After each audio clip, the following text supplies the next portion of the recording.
students in an experimental space, the DPP lab, that involves technology called the Hive. This is the Hive 3D system, and the system includes a whole bunch of different technologies. There's obviously a large physical component, this sort of spherical screen.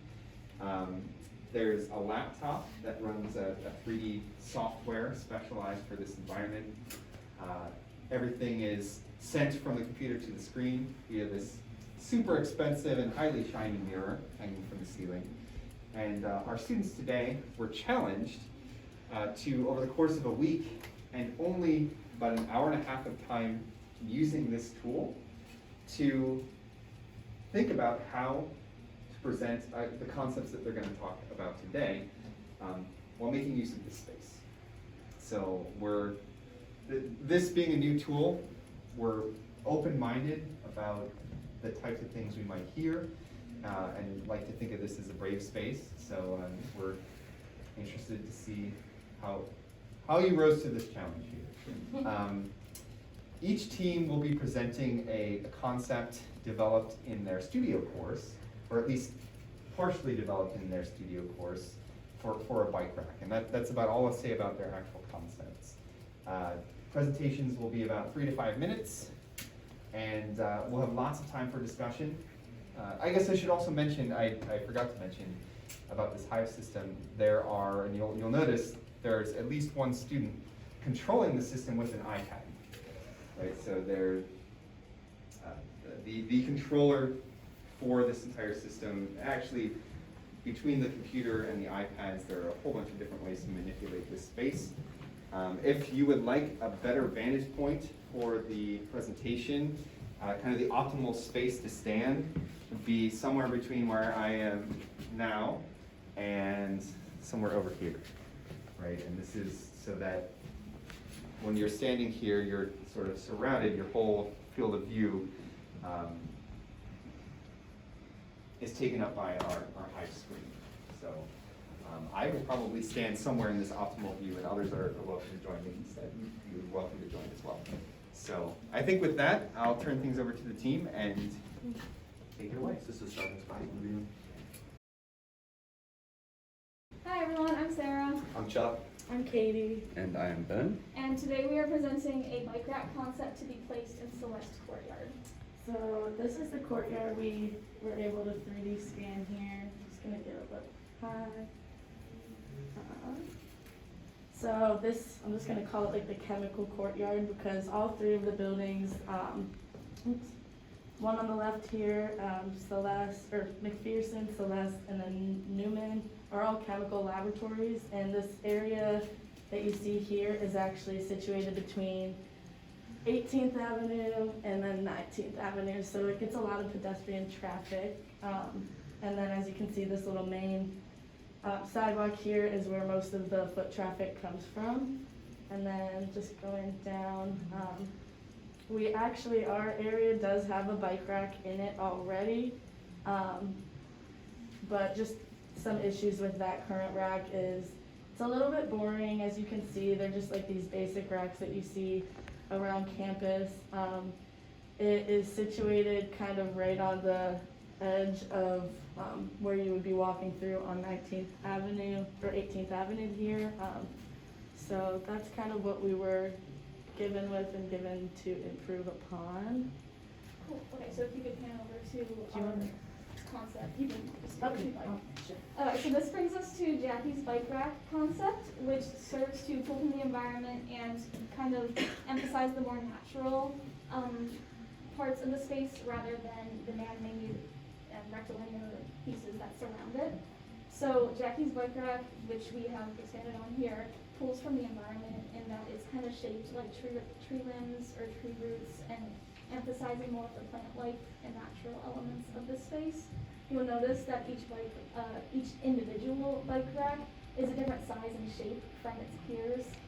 Again, emphasizing the more variety that comes with organic elements and etc. The hope for this bike rack is that when students walk through this space on their way to class, they'll have something fun to look at, as well as potentially experience should they need to use their bikes with it.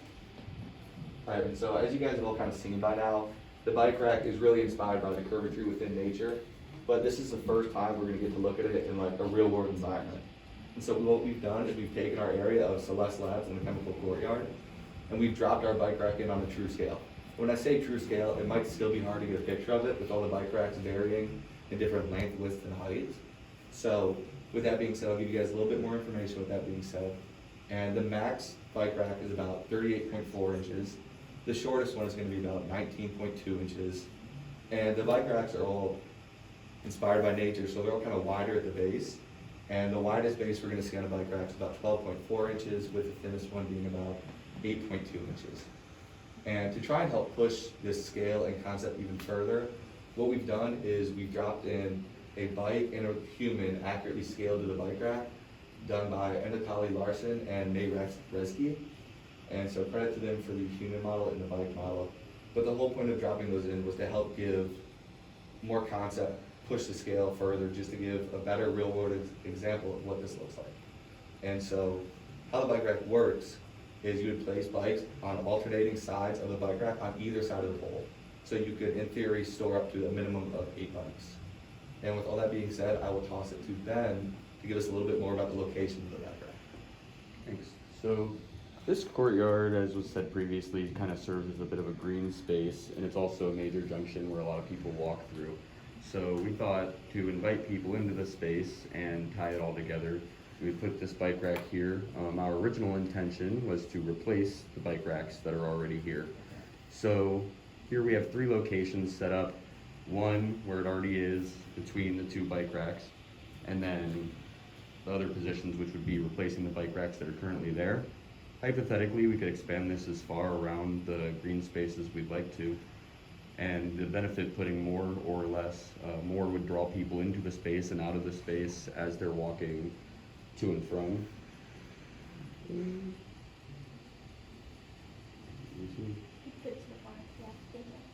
So, okay, and we left them neutral in this circumstance in order to let them speak for their form and such. We didn't want to distract too much by doing extra, so.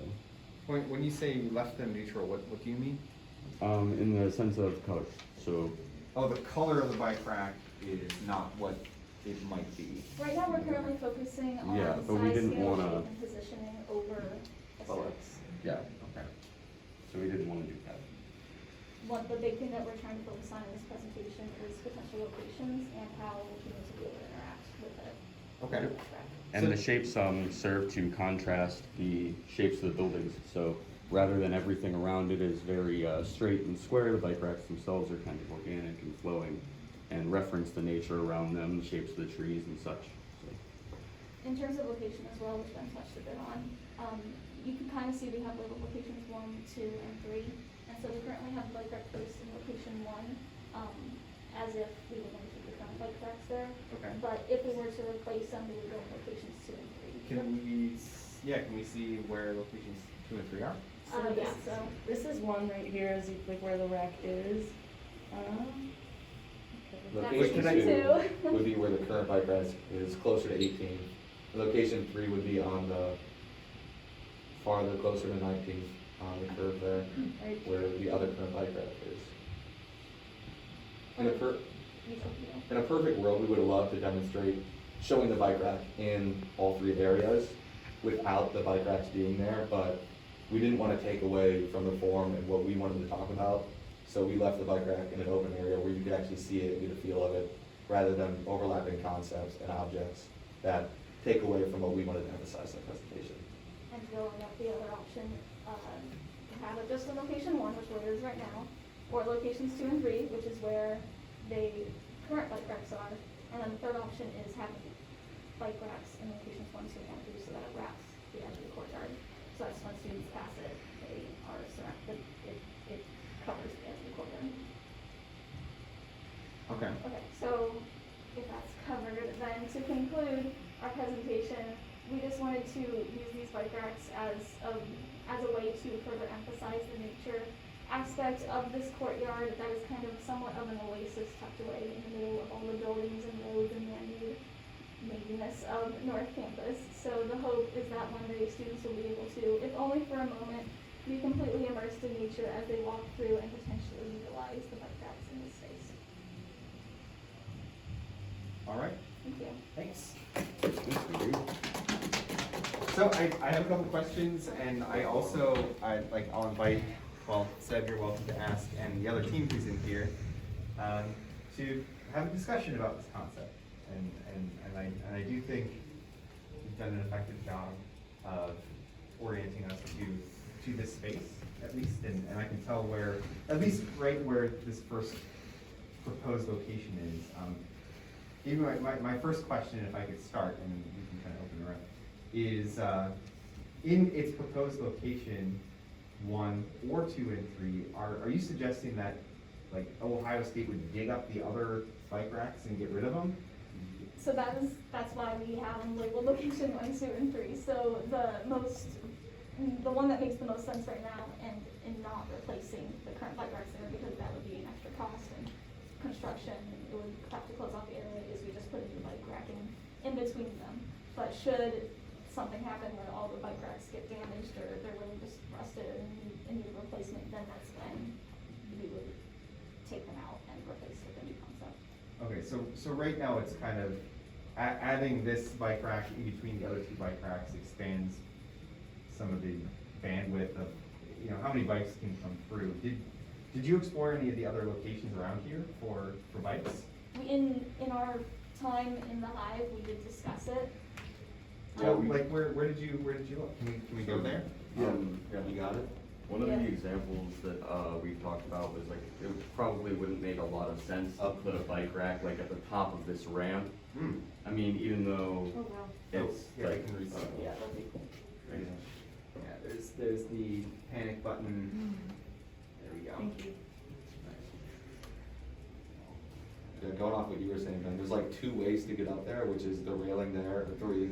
There's a sidewalk on the far end, which we kept it to a certain distance, so that sidewalk isn't rendered in all the way. And then that ramp, and then a set of stairs, and it just didn't make much logical sense We to put a also, bike rack up at the top But there. I see a scooter up there, so people are already parking things with 2 wheels up at the top, right? People will park They those are. anywhere. littered with. To argue that people will park scooters anywhere. Maybe And they need a also- home. Do you think? also, Yeah. in the scan, what it failed to pick up is there is a row of bushes that makes up this entire end corner here in the scan. Unfortunately, the camera wasn't able to see the edge of the plants and everything on those Okay. lines. So there is a bush that wraps that corner that would also cut it off. Which also kind of obscures this area too, like it's not very easily seen back here, and it does look a lot different with all the bushes and stuff. We did notice though that the place that exists right now is actually being used pretty heavily, and that could just be because it's so easily seen from, 18th Avenue right here, which is like a really pedestrian-ridden zone. Our whole problem with it is, even though it is in a good location, it's just kind of, like those shapes are just really easily overlooked, so it's just like a missed opportunity, we thought, for grabbing attention from people. But we just thought that that would get the most traffic if we placed it along this main. To expand off what you said, how long have we stood in that courtyard just rendering? About 2 hours? It's like over time for those, let's say 2 hours, all the foot traffic is in this white concrete brick. The amount of people that actually went up and left that building from that end was far and wide. So it made the most logical sense to keep the bike rack in a more high traffic area.